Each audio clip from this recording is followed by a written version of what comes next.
क्योंकि इस देश में सत्ता में वो लोग हैं जो संविधान को उचित सम्मान नहीं देते हैं, जो अपने विचार को सर्वोच्च मानते हुए उसको तमाम लोगों पर थोपना चाहते हैं, उसकी नुमाइश करते हैं और उसको किसी प्रकार से, चाहे वो शिक्षा जगत में हो, विश्वविद्यालय की नियुक्तियों में हो, चाहे वो अफसरशाही में हो, सिविल सर्विसेज के लैटरल एंट्री के माध्यम से हो, चाहे किसी भी तरह से, वो लोग ये अपनी लोगों को उस जगह पर कर रहे हैं। देखिए, सिर्फ इससे विचार का ही नहीं दिक्कत है, वो एक कॉरपोरेट को भी रिप्रेजेंट कर रहे हैं। इसमें से कई लोग जो उच्च पदों पर नियुक्त हो रहे हैं या जिनको लाए जा रहे हैं बैकडोर एंट्री से भी, वो निश्चित तौर से किसी न किसी कॉरपोरेट के नुमाइंदे हैं, उनके एक प्रकार से एजेंट हैं जो सरकारी व्यवस्था में डाले जा रहे हैं। दोस्तों नमस्कार, आप देख रहे हैं अपना चैनल न्यूज नशा। मैं हूं महेश गुप्ता। आज हम चर्चा करेंगे एक ऐसे मुद्दे पर जिसने न केवल जनता के होश उड़ाए हैं बल्कि सरकारी अधिकारियों की छवि पर भी भारी सवाल खड़े कर दिए हैं। जी हां, हम बात कर रहे हैं कुछ वरिष्ठ अधिकारियों और नेताओं ने आरएसएस की पारंपरिक पोशाक पहनकर सार्वजनिक कार्यक्रमों में हिस्सा लिया। खाकी शर्ट, ब्राउन ट्राउजर्स, काली टोपी और हाथ में लकड़ी की छड़ी, जैसे सीधे सीधे कोई हॉलीवुड का एक्शन सीन हो। अब सवाल यह उठता है कि क्या ये सिर्फ पोशाक है या फिर लोकतंत्र और सरकारी तंत्र की निष्पक्षता पर हमला। दोस्तों, आज यह सवाल केवल एक पोशाक तक सीमित नहीं है। सवाल यह है कि क्या हमारा लोकतंत्र सुरक्षित है, क्या हमारे सरकारी अधिकारी निष्पक्ष हैं और अब सत्ता और संगठन की चाबी एक ही हाथ में है। आज हमारे साथ चर्चा में जुड़ रहे हैं डॉक्टर सूरज यादव मंडल जी, जो कि दिल्ली यूनिवर्सिटी में प्रोफेसर हैं। सर नमस्कार। नमस्कार सर।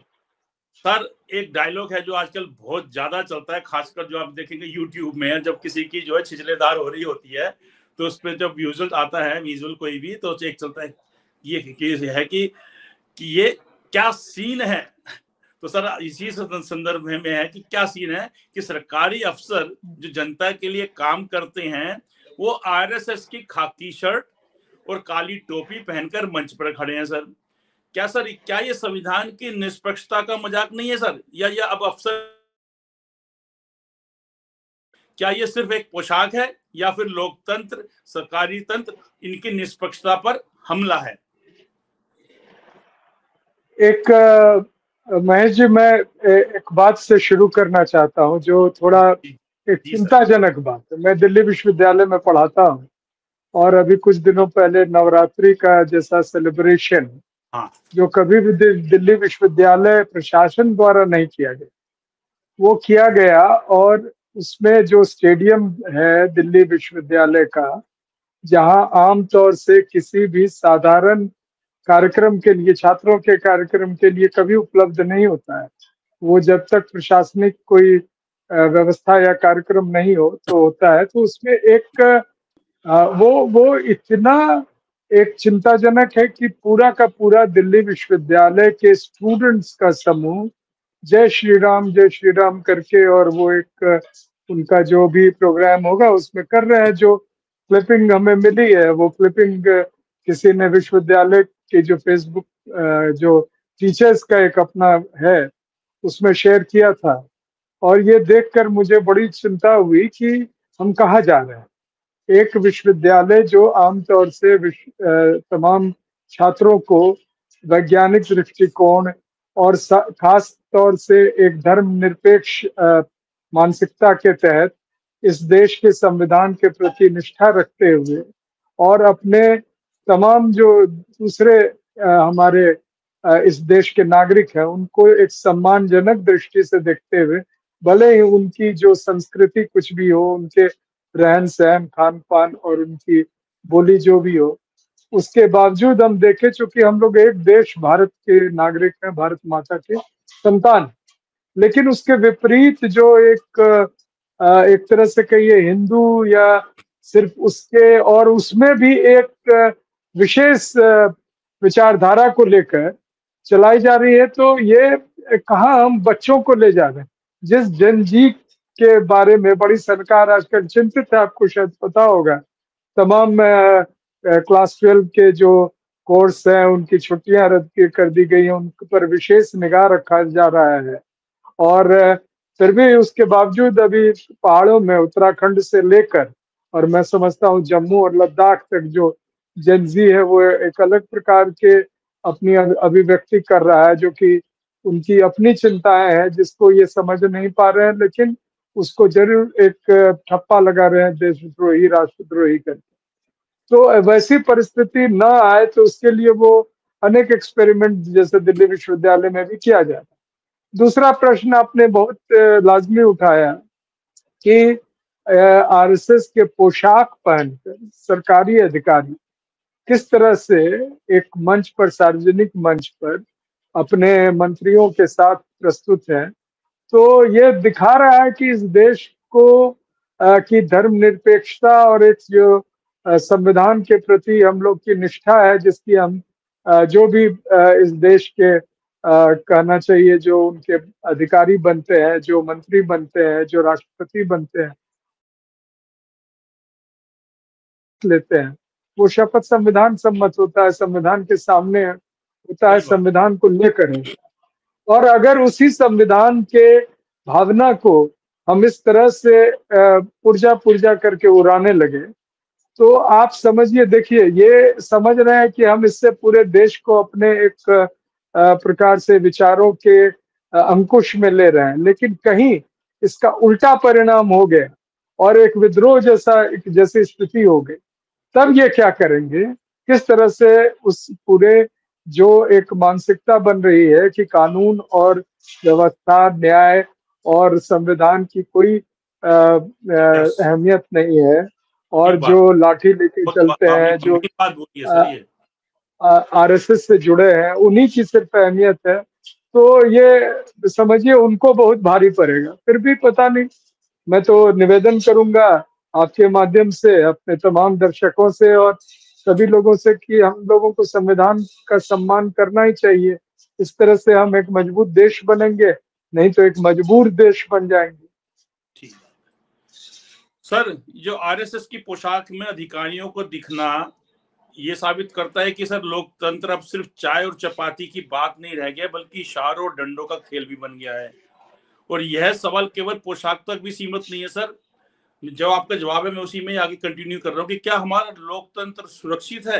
क्या हमारे सरकारी अधिकारी निष्पक्ष हैं? या अब सत्ता और संगठन की चाबी सर सिर्फ एक ही हाथ में है? कई दिक्कतें शुरू हो गई है। देखिए, अभी राजनीतिक तौर पर जब एक मामला वोट चोरी का लेकर कांग्रेस पार्टी के नेता राहुल गांधी आगे बढ़ रहे हैं, तो उसमें एक जरूर सच्चाई इसलिए है कि जनता जो है खुद ही उनके समर्थन में आ रही। बिहार में ये दिख गया है।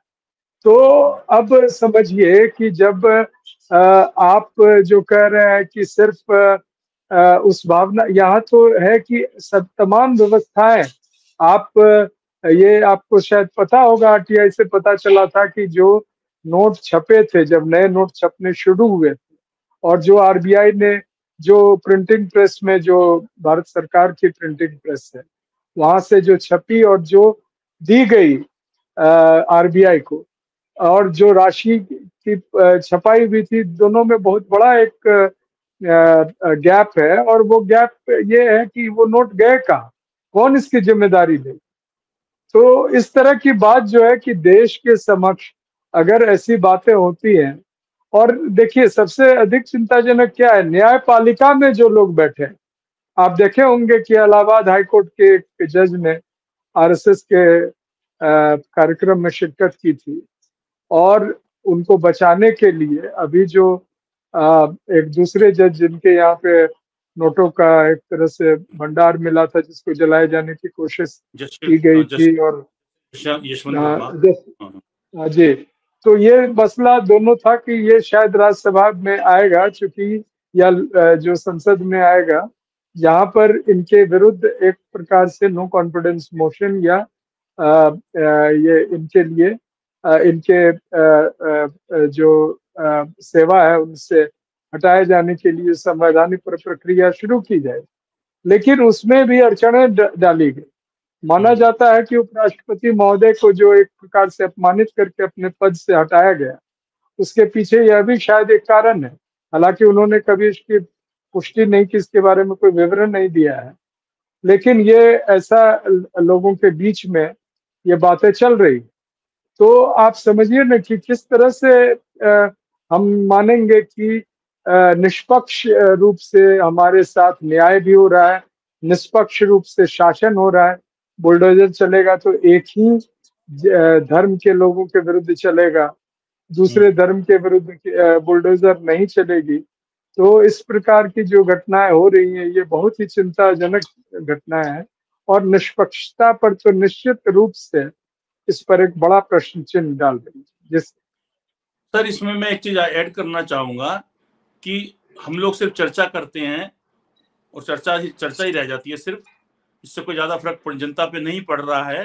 कुछ लोग सुधर जाएं तो और एक अलग बात है, लेकिन सर आप ये देखिएगा कि जो हमारे देश में रेशो है एक समुदाय का दूसरे समुदाय का 20% और 80%, वो जो 80% है ना सर, ये इस प्रकार की घटना को करके भाजपा उस 80% को और मजबूत कर लेती है। सच बात तो सर ये है कि जितना अशांति होती है, जितना ये देखेगा कि मुख्यमंत्री क्या कर रहे हैं, एक तरफा काम, अधिकारी एक तरफा काम कर रहे हैं, पुलिस एक तरफ काम कर रही है, तो उस पर जब जितनी चर्चा होगी तो उल्टा उससे क्या होता है, इनको बेनिफिट होता है। एक खास पार्टी को तो चाहती है कि हाँ इस पर चर्चाएं हों और ये सबको दिखे कि क्या हो रहा है, ताकि जो दूसरा पक्ष है कम जनसंख्या वाला, वो कुछ ना कुछ बवाल करे, बवाल काटे, अशांति हो, हिंसा हो, ताकि ये वाला समुदाय फिर एक वजह, जो कि आप देखेंगे महाराष्ट्र के अंदर जो भाजपा समर्थित नेता थे, उन्होंने कहा नहीं हमारे महाराष्ट्र में ऐसा नारा नहीं चलता कि जो है बटोगे तो कटोगे, उन्होंने मना किया। लेकिन उसके बावजूद भी आप देखिए कि सर वहां पे रिजल्ट क्या निकला। तो ओवरऑल सर कुल मिलाकर जो भाजपा की नीति है वो यही है कि जो हिंदू हैं हमने तो उनको संगठित करना है, उनको एक करना है और ऐसे नारे देने और ऐसा माहौल बनाना है कि दूसरा पक्ष जो है वो कुछ गड़बड़ करे, और जब गड़बड़ करेगा तो जाहिर सी बात है एक सब लोग एक हो जाते हैं। आज अगर 4 भाई घर के अंदर है मनमुटाव है, लेकिन पड़ोसी से जब झगड़ा हो जाएगा तो चारों भाई एक हो जाएंगे। तो सिर्फ इसी चीज पर टिके हुए, ना कोई रोजगार की बात करते ये लोग, ना कहीं हेल्थ की बात करते, विदेश नीति तो आपको पता है सर क्या हालात है। हमारा जो अभी ऑपरेशन सिंदूर हुआ उसके अंदर जो हमारे पास हथियार थे, तो जो हमारे सेना के कितने बड़े अधिकारी ने बोला कि जो हमारे पास हथियार उनसे वर्तमान की लड़ाई नहीं लड़ी जा सकती है। तो सर हालात तो है, लेकिन इनको क्या कुल मिलाकर एक ही चीज है कि हाँ हिंदू और मुसलमान, कोई रोजगार की बात नहीं करनी, या फिर मैक्सिमम बात होगी तो मोदी जी आ जाएंगे मंच पे कि साहब इन्होंने मुझे गालियां दी हैं, मेरी माता जी को गालियां दी हैं। तो कुल मिलाकर सर सब ये चीजें चल रही हैं। और सर उसी का ही है कि जो बिल्कुल ये निरंकुश होते जा रहे हैं कि सर जब अधिकारी आरएसएस की पोशाक पहनकर मंच पर मुस्कुराते हैं सर, तो आम आदमी सरकार पर भरोसा करे या फिर आज किसकी चाल चली इसको समझे, आम आदमी तो फंस जाता है सर। महेश जी, मैं दो बातों से सहमत नहीं हूँ, पूरी तरह सहमत नहीं हूँ। आपने जो कहा उसमें सच्चाई तो है, लेकिन देखिए ये जो हिंदू का जो नैरेटिव है, ये एक तरह से उस समय होता है जब वोट के लिए आपको मदद चाहिए, दंगे कराने के लिए लोगों की एकजुटता चाहिए। उसके बाद जब सरकार की, देश की संपत्ति और संसाधन और सत्ता का जब बंटवारा होता है तो सिर्फ एक ही वर्ग के पास वो सीमित रह जाता है। ये लोगों को दिख रहा है, लोग इतने नहीं। और बिहार जैसे जागरूक राज्य में, मैं अभी चूंकि बिहार चुनावी मोड में है तो मैं आपको बताऊं, और यह भी सही बात नहीं है कि हम जो चर्चाएं करते हैं वो निरर्थक जाती है। इन चर्चाओं से बहुत लाभ होता है, बहुत से हमारे साथी सुनते हैं, कुछ असहमत भी होंगे, मैं ये नहीं कहता हूं कि सभी हमारी बातों से सहमत होंगे, लेकिन ये उन्हें सोचने को मजबूर जरूर करती है कि जो प्रश्न यहाँ उठाए जा रहे हैं वो प्रश्न वाजिब है कि नहीं।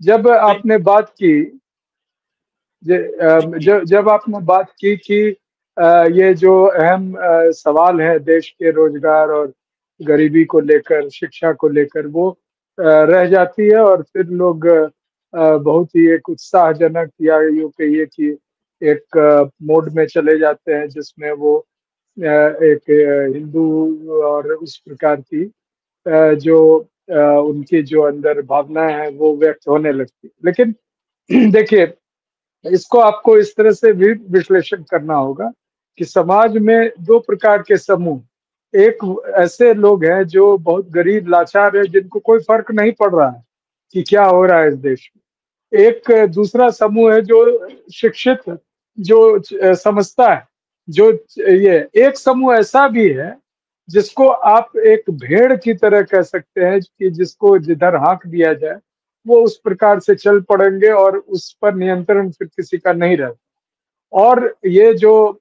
साजिश है और भारतीय जनता पार्टी की खास तौर से आरएसएस की उस ऐसे वर्ग को बढ़ाना जो कि बिना सोचे समझे उनके इशारों पर जो भी वो कहे वो बात मानते हुए आगे बढ़े। लेकिन अंततः देखिए बात जब पेट की आती है तो उस वर्ग को भी समझ में आता है कि हम खाएंगे कैसे। मैं एक जी वाकया छोटा सा कह देना चाहता हूँ। जी जी पिछले लोकसभा चुनाव के दौरान शरद यादव हमारे गृह क्षेत्र मधेपुरा से चुनाव लड़ रहे थे और वहाँ रातों रात जो है चूंकि कुछ चुनाव के दरमियान ही यानी कि कैंपेन और वोटिंग के बीच में रामनवमी पड़ रहा था। तो शहर में जितने पोल थे और जितने सारे जगह ऐसे सार्वजनिक जगह थे वहाँ अचानक रातों रात एक प्रकार से जो भगवा झंडे लगा दिए गए और ये निश्चित तौर से चुनावी आचार संहिता के विरुद्ध था। तो मैंने इसकी शिकायत की और उस पर कार्रवाई की और उस जुलूस में जो रामनवमी का जुलूस निकलता है उसमें ऐसा प्रतीत हुआ या जो तस्वीरें सामने आई कि कुछ लोगों के पास आधुनिक हथियार थे और उन हथियारों की तस्वीरें जो वेब मैगजीन है वहां पर आई और उसको फॉरवर्ड कर दिया गया था चुनाव आयोग को और चुनाव आयोग ने तुरंत निर्देश उस समय दिया था कि ऐसे लोगों के विरुद्ध एक आपराधिक मामला दर्ज किया जाए। हालांकि पुलिस ने आपराधिक मामला दर्ज किया, उन्हें अच्छी तरह से पता था चूंकि वीडियो कवरेज था उसका, लेकिन उन्होंने अज्ञात लोगों के विरुद्ध ये ऐसा मामला दर्ज करके और फिर पैसे वसूलने शुरू कर दिए हर एक नौजवान से। तो कई नौजवान मेरे पास आए जो लोग समर्थक थे और उस समूह के लोग थे। तो चूंकि शहर में के बीचों बीच मेरा घर भी है और एक पुरानी परंपराएं हैं उस जगह में, जो पुरानी प्रतिष्ठित परिवारों में एक हम लोग हैं और मेरे दिल्ली से कई लोग हमारे यहाँ आए हुए थे जो लोग वहाँ थे उस समय। तो सभी लोग बैठे हुए थे और ये लोग आए, करीब 1 दर्जन लोग थे, तो बच्चे थे। तो मैंने उनको कहा, बैठाया और चाय वाय देने के बाद मैंने कहा कि तुम जो कहोगे मैं मान लूंगा, सिर्फ तुमसे 2 आग्रह। तुम जो जिस जाति से हो, मुझे पता है कि तुम लोग सारे पिछड़े जाति या दलित समुदाय से, तो तुम 2 काम कर लो। अब तुम लोग को तो नौकरी लगना नहीं है, लेकिन तुम्हारे छोटे भाइयों को जो जिस पार्टी का तुम और जिस विचार का के लिए आज लाठी और अन्य औजार शस्त्र लेकर दिखा रहे हो और उसको करो, लेकिन तुम अपने छोटे भाइयों के लिए एक नौकरी मांग लो। और दूसरा कि बिना पूछताछ के प्रवेश कर जाओ नागपुर के उनके मुख्यालय में। कहने का मतलब है कि नागपुर के मुख्यालय में ये उनको पता रहना चाहिए कि तुम किस जाति के हो, तब तुम्हारा किस प्रकार से अवभगत होता है वो मैं देखना जी चाहता हूँ और मैं तुम्हें आने जाने का खर्च भी। देखिए वो बच्चे आज भी मुझसे मिलते हैं, सभी ने कहा कि हम लोगों ने अपनी गलती स्वीकार की है, हम तो नौकरी के लायक बचे ही नहीं सरकार जी की नौकरी। और जो बच्चे हमारे छोटे भाई थे उनके साथ भी जो दुर्दशा और दुर्व्यवहार हो रहा है, क्योंकि नौकरियां उपलब्ध नहीं है और जिस प्रकार से रिश्वतखोरी और भ्रष्टाचार के तहत लोगों को यह बांटा जा रहा है, तो इससे बड़ी दिक्कत है। तो जब ठीक पेट की बात आएगी सर तो लोग समझेंगे और लोग को समझना ही पड़ेगा, क्योंकि हमारे लिए एक मजबूत राष्ट्र और मैं पुनः कहूंगा एक शक्तिशाली राष्ट्र बनने का सिर्फ एक ही रास्ता है, वो है भारत के संविधान के तहत एक दूसरे का सम्मान करते हुए एक साथ एकजुट रहना, न कि एक विशेष प्रकार के अपने विचार को थोपने के प्रयास में अधिकारियों को भी इसमें लिप्त करके या तो उनको मजबूर करके या उन पर दबाव देकर, या कुछ चाटुकार ऐसे हैं जो खुद ही आ जाते होंगे, ऐसे लोगों की नुमाइश मंचों पे करना, इससे देश के भविष्य सही दिशा में नहीं जाएगा। और ये हम आपके मंच के माध्यम से मैं समझता हूँ लोगों को आगाह करेंगे कि बहुत सोच विचार के ऐसे काम करें। जिस सर, मैं आपकी बात से बिल्कुल सहमत हूँ कि हालांकि मैंने कुछ और सोचा था, आपने उसको जो जाहिर सी बात है सर, आप गुरु हैं, प्रोफेसर हैं, जब समझाएंगे तो लोग समझते ही हैं इस बात को, ऐसा नहीं है। कि आपकी इस बात को मैंने बिल्कुल पकड़ा है कि एक उसी का नतीजा है कि जैसे कि आपने उनको बोला कि हाँ आप अपने लिए नौकरी मांगिए, लेकिन आपके लिए तो कुछ नहीं निकल बचा है, तो कम से कम अपने भाइयों के लिए मांग लीजिएगा। और उन्होंने आके फिर यही बोला कि सर ना हमें कुछ मिला और ना हम अपने भाइयों के लिए आप कुछ ले पा रहे हैं। और यही वो कारण है कि सर जो जैन जी है, आजकल जैन जी का जो जिक्र हो रहा है वो इसी वजह से ही हो रहा है। और हम देखेंगे कि भागवत जी ने भी अपने जो है जो हाल ही में जो इन्होंने अपना भाषण दिया है उसमें जैन जी को लेके जो है उन्होंने भी काफी उसमें उल्लेख किया है।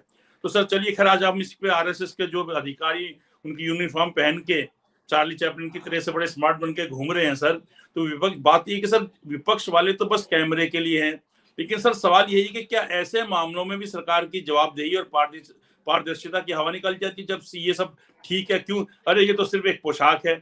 क्यों? क्योंकि सर अगर कोई पुलिस की यूनिफॉर्म पहनता है तो पुलिस का बैच होता है, स्टार होते हैं, शेर का निशान होता है हमारे अशोक चिन्ह, तो वो लगाएंगे तो आप पुलिस कहलाएंगे। लेकिन अगर आप खाकी यूनिफॉर्म पहन लेते हैं सिंपली और ये Uttar Pradesh police DP Delhi police का बैच नहीं लगा हुआ है तो आपको पहनने में कोई रोक नहीं है, तो हम क्या बोलेंगे ये तो सिर्फ खाकी है जी। तो ऐसे आरएसएस का कोई बैच तो है नहीं, तो इसलिए और ना ही सरकारी संस्था है कोई वो कि साहब कोई क्या देगा देखिए क्या ये नहीं, सरकारी क्या, वो रजिस्टर्ड ही नहीं है, वो रजिस्टर्ड ही नहीं है। आज हमारे माननीय प्रधानमंत्री ने उस संस्था के सम्मान में डाक बताइए टिकट जारी किए हैं, सिक्के जारी किए हैं, सर। जो संस्था का रजिस्ट्रेशन ही नहीं है, जिस संस्था को आज राष्ट्र के प्रति समर्पित कहा जा रहा है, उनकी समर्पण के कोई ऐसे मापदंड हमारे पास उपलब्ध नहीं है। तो ये तो है, चूंकि वो सत्ता में है तो कर रहे हैं, कल सत्ता से हटेंगे तो ये पता चलेगा कि आपने जो किया था वो गलत किया।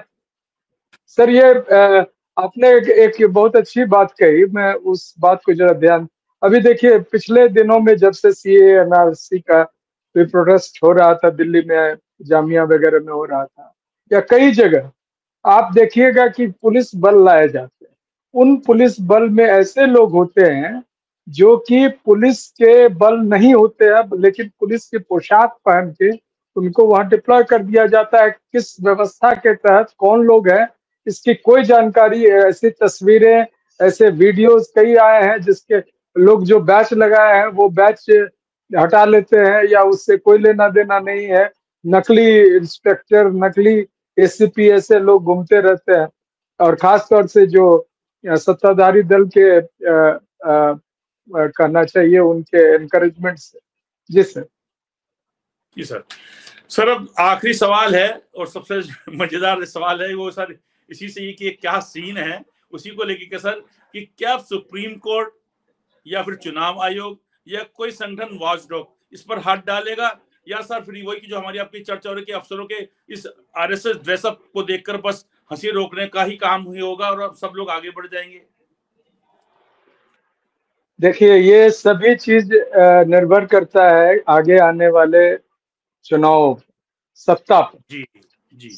ये जो दुरुपयोग हो रहा है, ये जिस बात की हम लोग चर्चा कर रहे हैं वो इस वजह से हो रहा है क्योंकि इस देश में सत्ता में वो लोग हैं जो संविधान को उचित सम्मान नहीं देते हैं, जो अपने विचार को सर्वोच्च मानते हुए उसको तमाम लोगों पर थोपना चाहते हैं, उसकी नुमाइश करते हैं और उसको किसी प्रकार से, चाहे वो शिक्षा जगत में हो, विश्वविद्यालय की नियुक्तियों में हो, चाहे वो अफसरशाही में हो, सिविल सर्विसेज के लैटरल एंट्री के माध्यम से हो, चाहे किसी भी तरह से, वो लोग ये अपनी लोगों को उस जगह पर कर रहे हैं। देखिए सिर्फ इससे विचार का ही नहीं दिक्कत है, वो एक कॉरपोरेट को भी रिप्रेजेंट कर रहे हैं। इसमें से कई लोग जो उच्च पदों पर नियुक्त हो रहे हैं या जिनको लाए जा रहे हैं बैकडोर एंट्री से भी, वो निश्चित तौर से किसी न किसी कॉरपोरेट के नुमाइंदे हैं, उनके एक प्रकार से एजेंट हैं जो सरकारी व्यवस्था में डाले जा रहे हैं। तो ये जैसे सत्ता से इनकी पकड़ कम होगी, हटेगी, तो ये जैसे कुकुड़ मुत्ते की तरह ये खत्म हो जाती है वैसे ही खत्म होंगे। आपको मैं बता दूं कि बिहार चुनाव बहुत ही एक वाटरशेड, यानी कहना चाहिए बहुत ही एक बड़ा प्रश्न होगा। उसमें जो भी पार्टी जीतेगी आगे उनका यही रवैया होगा या उस रवैया पर अंकुश लगेगा, ये बिहार चुनाव के परिणाम से ही तय हो। यस सर, मैं आपकी बात से बिल्कुल सहमत हूँ और इसी आखिरी लाइन के साथ मैं खत्म करूंगा कि सर अब जो ये ड्रेसअप है, अधिकारी जिस ड्रेस में घूमे और ये नोटंकी हुई, तो उसमें सुप्रीम कोर्ट क्या करेगा या नहीं करेगा, चुनाव आयोग कुछ करेगा नहीं करेगा, कोई संगठन वॉचडॉग की तरह से कुछ काम करेगा नहीं करेगा, ये करे या ना करे, लेकिन सर आपकी बात से मैं बिल्कुल सहमत हूँ कि जो जनता है, खासकर हमारा यूथ, ये हर चीज को समझ रहा है, चुनाव सर पर है और चुनाव का जो परिणाम है वही अपने आप में साबित कर देगा कि इस प्रकार की जो ओछी हरकतें हैं ये कितनी सफल हैं या फिर ये असफल है। सर नमस्कार। और आप हमसे जुड़े रहने के लिए सब्सक्राइब करें YouTube पर, फॉलो करें Twitter पर और लाइक करें Facebook पर। और ज्यादा जानकारी के लिए आपको टाइप करना होगा सिर्फ न्यूज नशा।